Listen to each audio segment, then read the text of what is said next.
The significance here is, if we walk up here, here's where the old homestead is. The original homestead is on this hill. My great-grandfather would have bought it in 1890, and so you can't see it now because it was torn down, but there is a footprint up there. This is about, I don't know, maybe 12, 15 acres here in this field. It's been so long I can't even remember what we grew down here, but I think next year in this 2 or 3 acres we'll throw in some sweet corn or watermelon in this particular plot. What do you know about your grandfather? No, it would have been my great-grandfather. My great-grandfather bought this farm in 1890. So it's, and the question is, what do I know about him? Gosh. What do I know about him? I know that he was a tough guy, real tough guy. I would suggest that even that his kids would call him mean. But you know, he grew up in slavery. He was born in 1852. He had 7, 8, 9 kids, and you know, they were living in a world that's sort of distance from what we would have grown up in. However, similar but distant. So he would have had to have been a fairly tough, I don't know, maybe even mean man. So, but I do know that he's got this 100 acres, and we do know that he farmed it all. It's grown up now in vegetation. This is a natural vegetation here, but they would have kept this place fairly free of any vegetation and growth. So this is a natural state, except for the, you know, the plots we have around. So it's fairly protected. So It's one of the questions that I think about a lot. So when I'm farming, when I'm out in the field, I think about the person that I learned how to farm from. Yeah. So that's like, what brought you out here at 4 o'clock in the morning? What was on your mind? What were you thinking then? What was I thinking? Really, you know, just a time for me, that, you know, transition time where I'm sort of getting out of corporate America, and just maybe not thinking much at all, just pure alone time, just pure time with nature.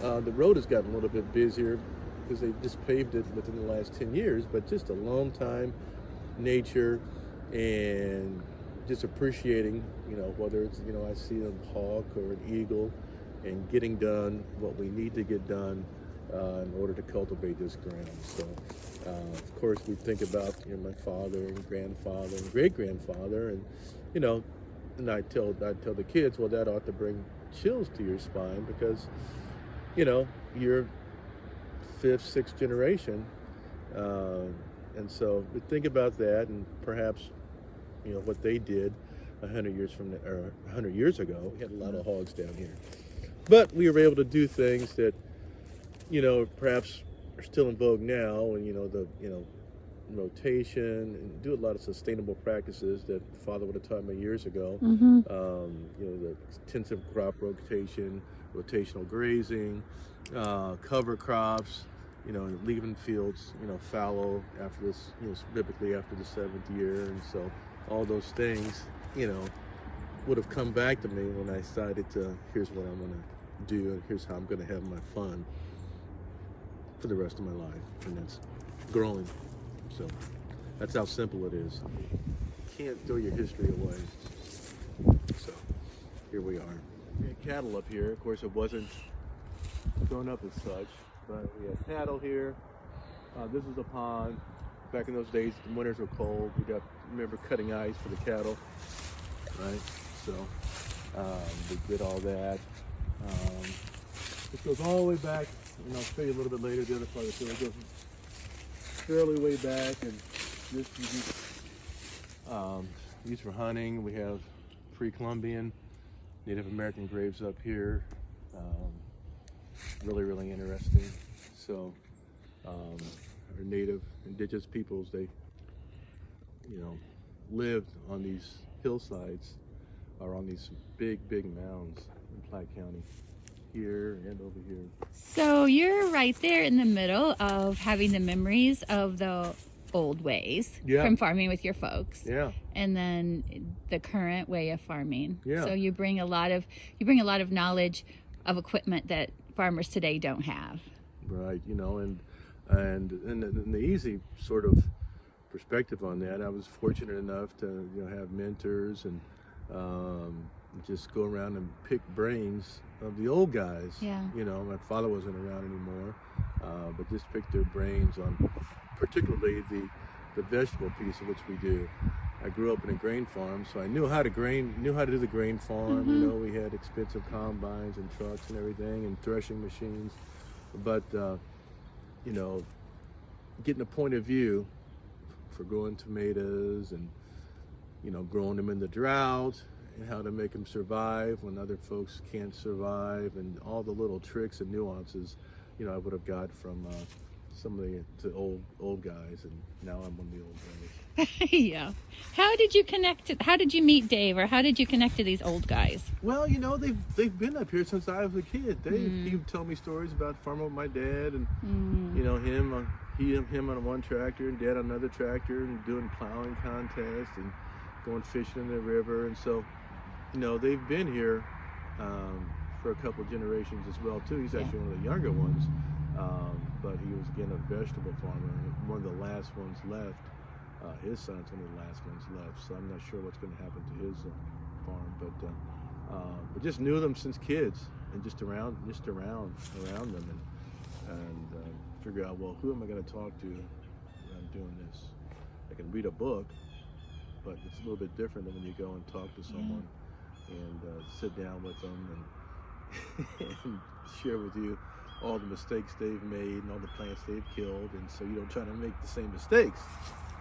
So that's how we did it. That's how I do that. People who are thinking about farming these days, what? Well, people that are thinking about farming, his advice is just to do it. Just do it. I mean, I'm a fortunate one. There'll be other farmers that are fortunate that have inherited, but there's a lot of avenues to take. I mean, you work on a farm, you save your money. You may not be in an area that's close to a local market. We're fortunate because we're 22 minutes from Overland Park Market, and we're in the country, right? Yeah. So we're blessed. We're blessed because we've got this alluvial floodplain ground that's tremendous. So, but everybody's not going to be like that. What do you want to grow? What do you want to do? Cattle? What do you want to do? Do you want to do vegetables? Do you want to do plants? There's so many things you can do. Figure out what you want to do, and just do it. Just figure out what you want to do. A lot of people are knocking on your door, asking you for advice, asking you for sharing stories. Yeah. How is that for you? What do you think? It's fine for me, because it's part of my nature, being a father. If I can share information, that's going to help you grow, if I share valuable information that I believe is valuable and that you get some value out of, it's a win-win. This is a relatively small planet. I say it's small because of the situation that we've sort of put ourselves in, and there's going to be a lot of people to feed. We've got limited resources. We have to take care of the ground. People are going to have to learn to grow. There'll be additional generations that may not know what to do. So what can I do? Anything I can. So it's fun. Yeah. I think about the stories that we heard when we were growing up. You shared some of them back at the old home site and at the old house that your grandfather built. Yeah. So we have the stories that we heard. And then I'm wondering about the stories that we tell our kids. And then what do you think the stories our kids, your kids, are telling their kids? What do you think? How do you think they'll change? That's interesting question. There will be they will change. They will be different. They'll be different. Okay, from an African American point of view, we're literally 2 minutes, out of apartheid in this country. So the experiences that I heard from my grandfather and great grandfather, all the farm stories are going to be a little bit different. They're going to be a little bit more mellow. The farm experience is not going to be as violent. I say violent when you have animals, and the animals are to feed yourself. So so it'll be different.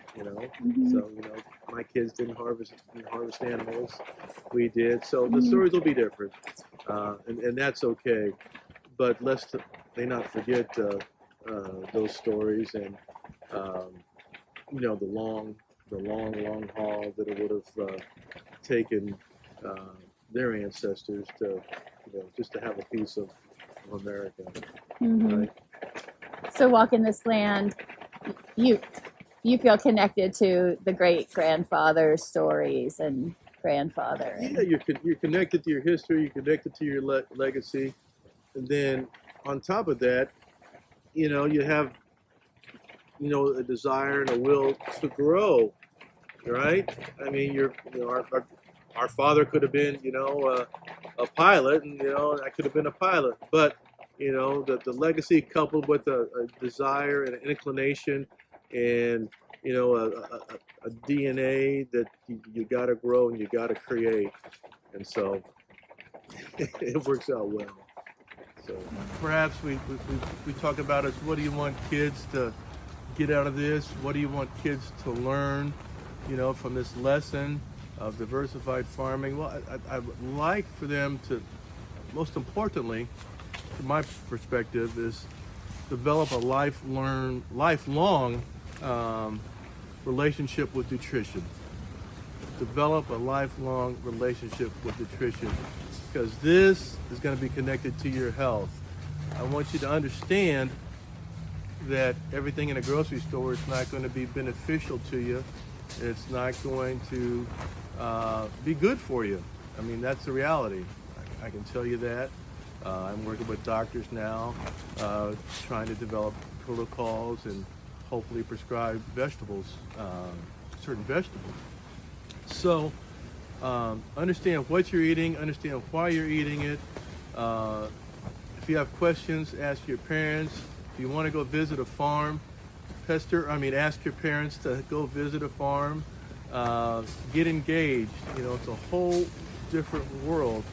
Whether it's, you want to ride a horse, whether you want to milk a cow, there's places you can go to get to do these things. So keep your mind open, understand what you're eating, understand what's good to eat, and love a farmer.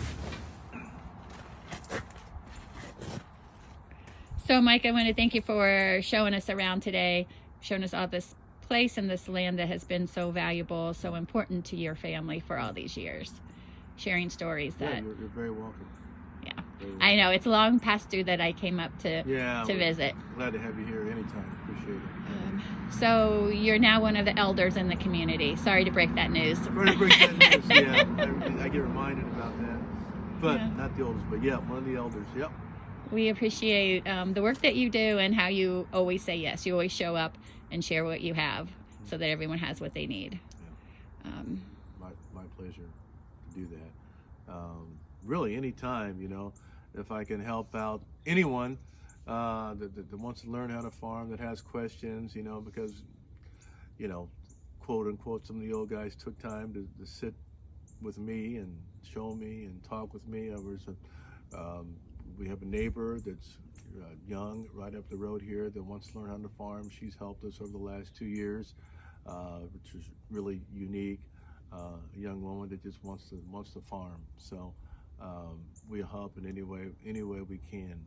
So I'm glad to do it. I'm thinking that there'll be some people listening to this video who don't intend to be farmers, have never been on a farm, won't go to a farm, but I still think your message and the messages of farmers are important to people, even if they're not on the land themselves.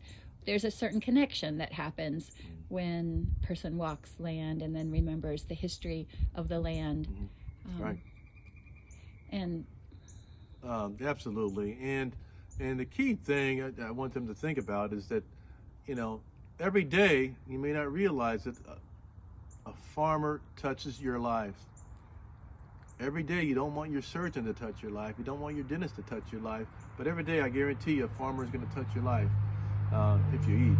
So respect what they do, respect the land, and do whatever you can to protect the land, i.e. not littering. There's a million things you can do to preserve the land so we can grow and so where you can eat healthily. So thank you for that. thank you. Thank you, Mike. All right. You're welcome.